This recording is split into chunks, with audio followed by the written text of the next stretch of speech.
Om Namo Bhagavate Vasudevaya.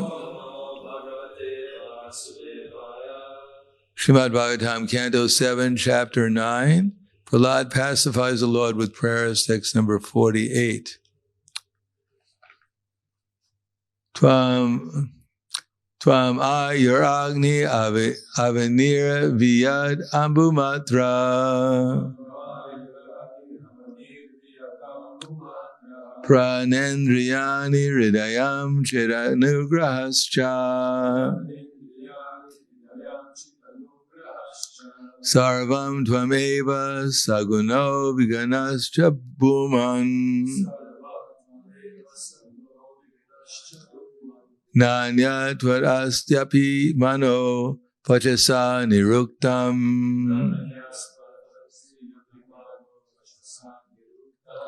Tvam vairagni avanira viyad ambumatra. Prayendriyani hridayam chiranugrahascha. Sarvam tvameva saguna vigunas chabuman. Nanya tvarastyapi amano vachasa niruktam.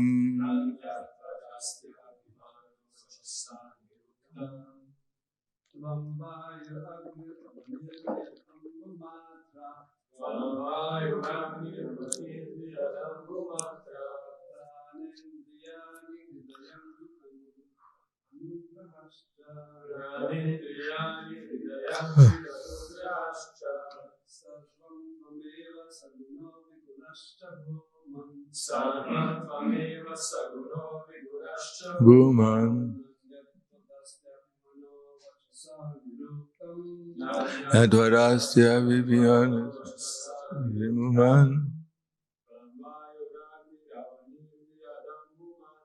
Tvam vairagni avarnira viryatubhatra. Pranendriyani hridayam chiranugrahascha. Sarvam tvaraiva suno gunarastumadran. Nanya dvarastya vyapibhravan vidvascham yuktam. Mataji.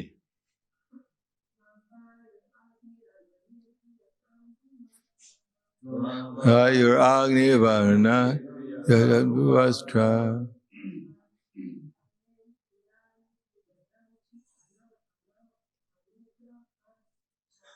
Pranendriyani hridayam chiranugrahascha.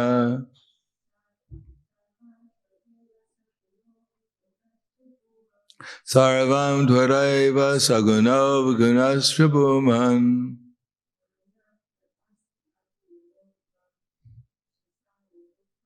Nanya tvarasyapi mano vachasa niruktam. Tvam, you are. Vayu, air. Agni, fire. Avani, earth. Viyat, sky. Ambu, water. Matra, the sense objects. Prana, the life airs. Indriyani, the senses. Hridayam, the mind. Chit, consciousness. Anugraha, cha, and false ego or the demigods. Sarvam, everything. Tvam, you. Eva, only. Saguna, material nature with its three modes. Viguna, the spiritual spark and super soul, which are beyond material nature. Cha, and. Bhuman, O my great Lord. Na, not. Anyat, other.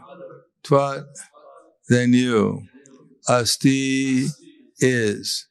Api, although. Manaha, vachasa, by mind and words. Niruktam, everything manifested.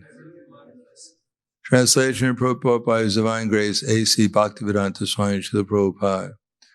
O Supreme Lord, you are actually the air, the earth, fire, sky, and water. You are the objects of sense perception, the life airs, the five senses, the mind, consciousness, and false ego. Indeed, you are everything, subtle and gross.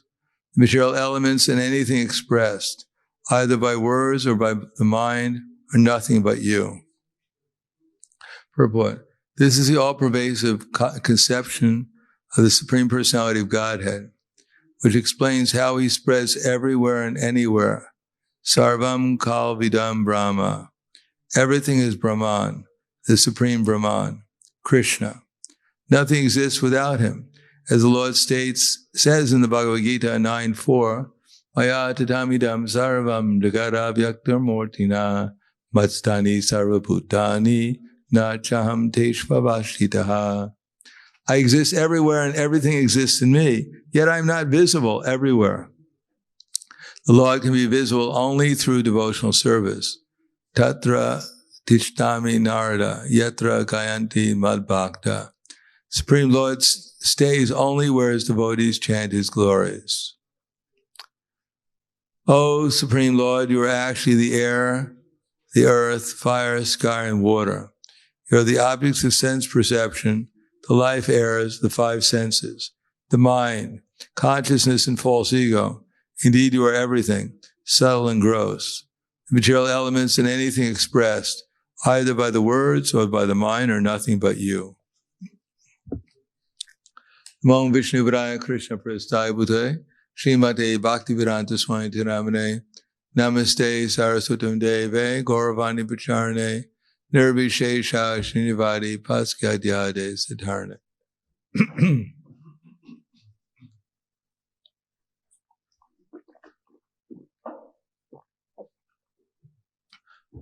I'd like to express my appreciation to Prahlad Maharaj, anyone who could have 50 Sanskrit verses exactly in the Brahma Samhita tune, spontaneously chant them to Lord Nrsingadev. Must be quite advanced in spiritual life, or at least in making up verses.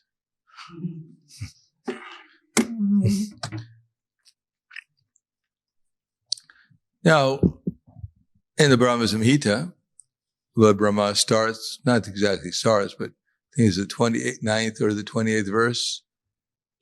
Well, maybe it does start. Ishvara Parama Krishnaha Satchitananda Vigraha Anadir Adir Govinda Sarva Karna Karna.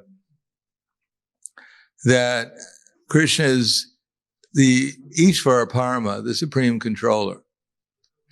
Satchitananda Vigraha. And at the same time, He's not only the controller, but He's what Prabhupada writes is the sonam bonum in the first verse of the Srimad Bhagavatam. Janma dyasya yatada vayan janma dyasya yatom vayat itara tratesh vigyas varat. That He's the original source of everything, which means that aham savasya prabhava matak savam pravartate. Everything that we see comes from Krishna. And that He's the source of all beauty, all strength, all knowledge, all fame, all renunciation, unlimitedly. And His energies, He can expand His energies. Ekadesha kala sta joshna, ekadesha stala ekadesha stata jagnir, itoshna vistarasi yata, Rashya Pramana Shakti, Tatedam Akilam Jagat. Krishna can be in one place in Goloka Vrindavan at the same time expand His energies everywhere. But to understand that we're actually in Krishna's energy and that every minute detail is controlled by Him is quite impressive. If we accept it, otherwise we couldn't care less. Either Krishna is God, or Srila Vyasadeva made up a pretty good story. And if he is God, it's pretty impressive, controlling every atom. Even you get into the so-called science, even the scientists, which apparently is favorable to us, of what's called intelligent design, going into the cell, which there are trillions, and seeing how the cells have their manufacturing system, their energy transport system, they have their disposal system, and there's a construction system going on inside the cell. Now, who's doing it? Since the process is identical with these trillions and trillions of cells everywhere in the universe, who put this process together? And how is it going on? Now, if we were in one cell, managing one cell, after a while we get a little bored probably. There's a lot of work, not accomplishing very much. But to keep this thing going, all these supposedly DNA, RNA chromosomes are changing all the time and manufacturing all these different things within the body. And it's going on in trillions and trillions of cells in one body, and there are trillions and trillions of cells everywhere. Who's keeping this whole thing up without any break?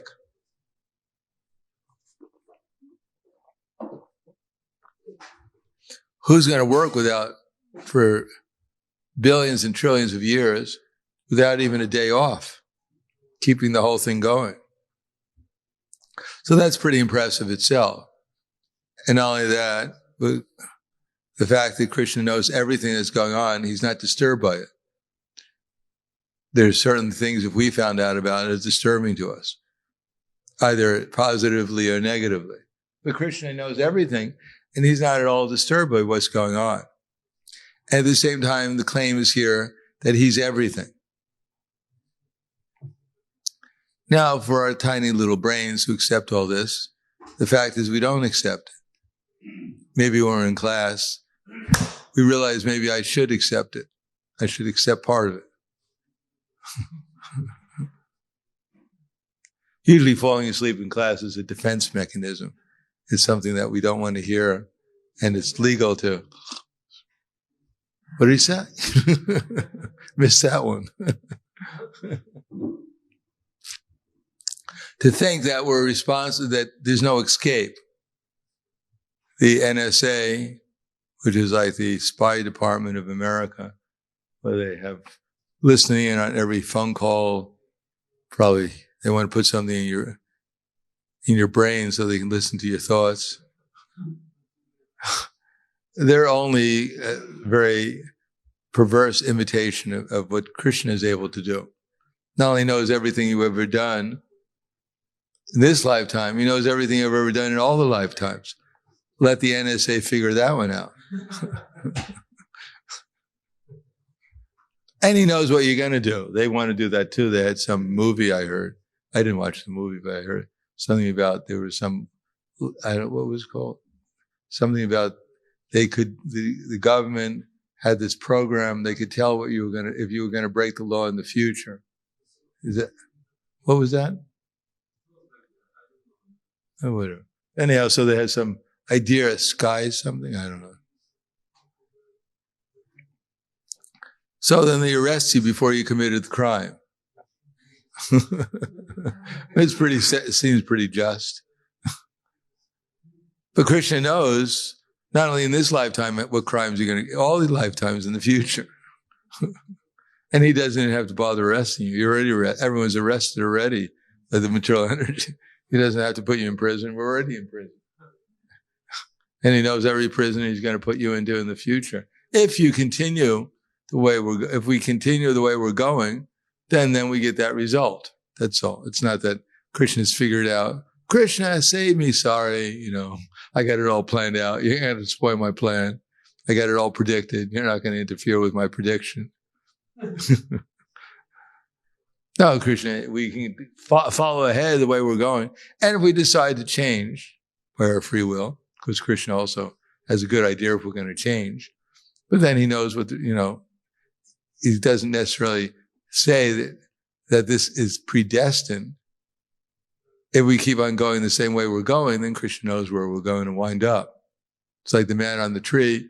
he's on one branch of the tree, and he's on the branch of the tree, and he's on the side of the branch closest to the tree, not the other side of the. Anyhow, he's soaring the branch, and some man comes along and says, "Sir, if you keep on soaring that branch, you're going to fall down."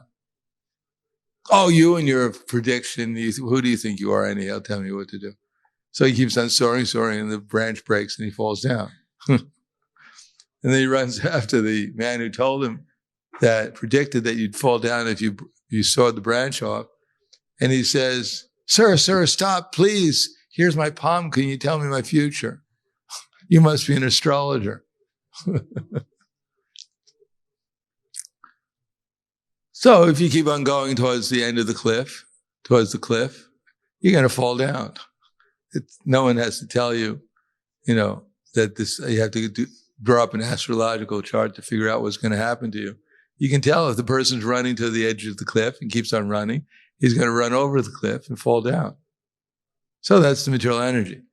There's three modes, and they combine in different ways. And one who knows how they combine then can understand what the past, present, and future is going to be. So Krishna is the most expert, and considering that he's everywhere, he's conscious of everything that's going on, he can perfectly see. Now the question is what we can see. Our whole problem is we don't accept Krishna. And therefore we don't see him. And we not only don't see him, we never ask him anything. We never ask him what he wants us to do. We're telling him what we want him to do. That's most of the relationship people have with Krishna. We're telling him what to do. Go and pray, telling him what he should do. But we never ask him what he thinks we should do. Now, if he tells us what we should do, the result is we'll become conscious of him. And when we become conscious of him, then we'll become conscious of ourselves, and we won't have any more problems in the material world. The material world is destined to have unlimited problems, because that's what it's made for, is problems. It wasn't made to solve problems. It was made to create problems. The only solution is to become out of the material world. Now, if anyone wants to stay here and solve their problems, they're welcomed. We can stay here. We've been here since time immemorial, theoretically, and we can stay, and we have tried to solve all the problems, and we can see how many problems have been solved. The real problem is old age, disease, death, and then take birth again. That certainly hasn't been solved for anyone who's been around here. And all the other lesser problems, they only get worse in Kali Yuga. And even you enter into Satya Yuga, birth, death, old age, and disease, the real problems are unsolved. They're just supposedly temporarily put aside. Now we turn to Krishna and can see him everywhere. Not only we see him everywhere, but we can see exactly what he wants us to do. We can understand exactly how he wants us to feel and think, etc., etc. Not only that, but it becomes spontaneously. Once we become aware of Krishna, then our real selves become manifested, and we're very happy because we're not different from Krishna. We're very happy to fulfill Krishna's plan because it's exactly our plan also. All the devotees in the spiritual world, they're 100% aligned with Krishna because they're not different from Krishna. There's actually nothing not different from Krishna except for our conception that there's something different from Krishna. So the more we become aware of Krishna, then the more everything becomes 100% clear.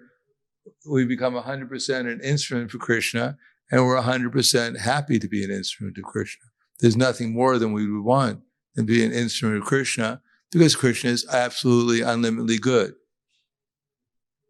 And he's absolutely unlimitedly the well-wisher of everyone, and he has unlimited affection for every living entity. He is the best well-wisher all the time under all circumstances, whether he's chastising or rewarding. He only has the concern of the living entity in mind, ourselves. There's no one could be a better friend than Krishna for us. Now, if we accept he's everywhere and then start using whatever he's provided for us and start utilizing it in his service, then he says, and gradually I'll reveal myself to him, to you. And then we become more and more aligned with Krishna, anusaktasya, what is that? Anukulyasya sankalpe pratikulyasya varjanam rakshisya titi vishvaso goptrive varnam tata. That first business is anukulyasya krishnasya. That's not right either. That the first business anukulyena.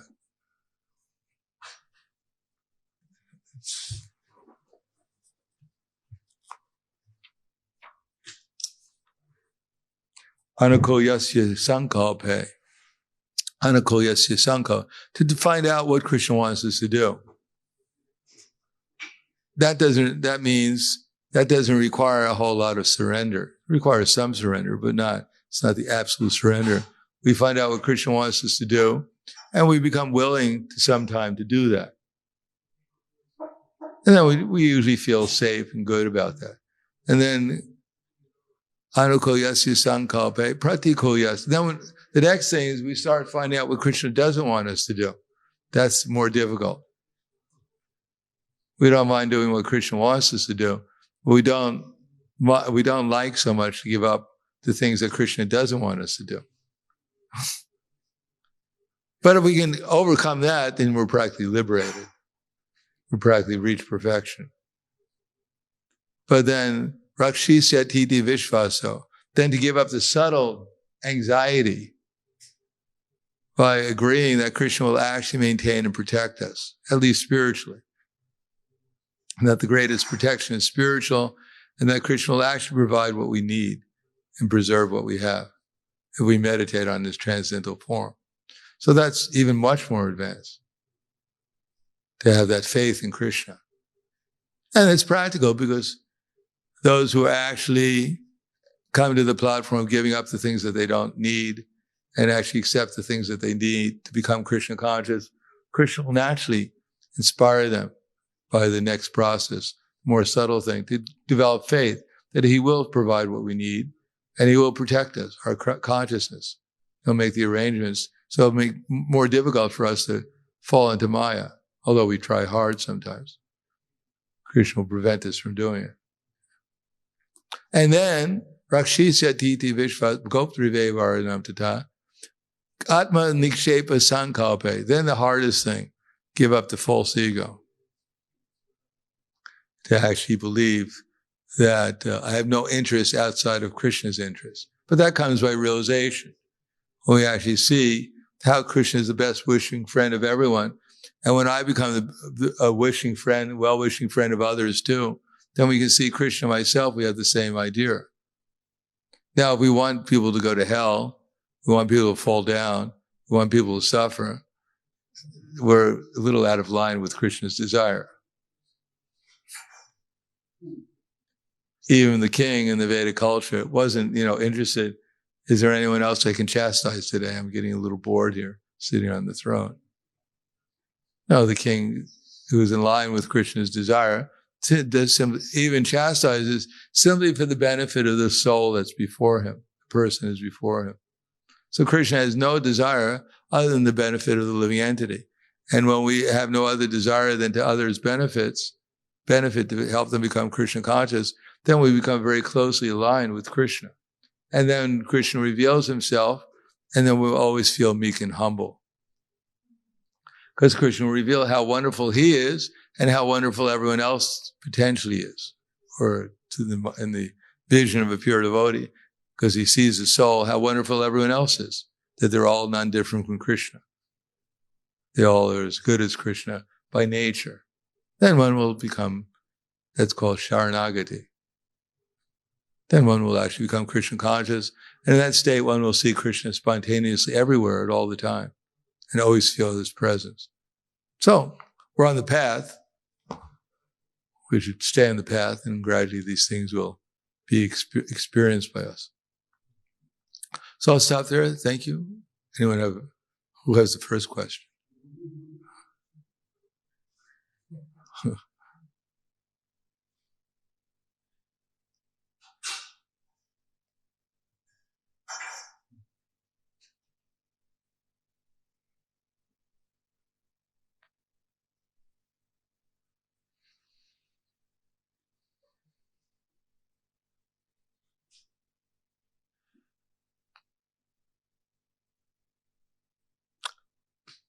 Okay. Thank you very much. Grantaraj Srimad Bhagavatam Ki Jai. Srila Prabhupada Ki Jai. Gaur Premanande.